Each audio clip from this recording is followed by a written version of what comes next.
Hey hello guys, ஒரு குட்டி cooking video பார்க்கலாமா? ஆக்சுவலாக இன்றைக்கி நான் மட்டும்தான் சமைத்தேன். ஃப்ரெண்ட்ஸ்லாம் ஆஃபீஸ் போயிட்டாங்க.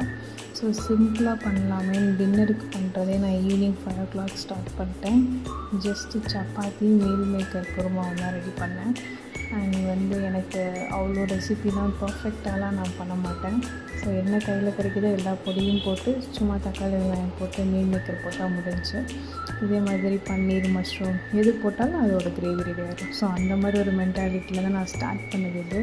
ஸோ எங்களுக்கு வீட்டில் கொடுத்த நிறையா மிளகா பொடி அதெல்லாம் போட்டு சிக்கன் மசாலா என்னென்ன கையில் கிடைக்குதோ எல்லாத்தையும் தூக்கி போட்டு சமைச்சிட்டேன். அண்ட் ஆக்சுவலாக கிரேவி நல்லா இருந்தது. அவ்வளோ சூப்பர் சொல்ல முடியாது, பட் ஓகே, இந்த சப்பாத்திக்கு இது பரவாயில்ல. அண்ட் சப்பாத்திலாம் நான் வீட்டில் பசைஞ்சதே கிடையாது. ஸோ இப்போ தான் ஃபஸ்ட் டைமாக பசைஞ்சு போடலாம். அம்மா போட்டு கொடுப்பாங்க, அவ்வளோதான். ஸோ நல்லா பட்டர் போட்டு சூப்பராக ரெடி பண்ணிட்டேன்.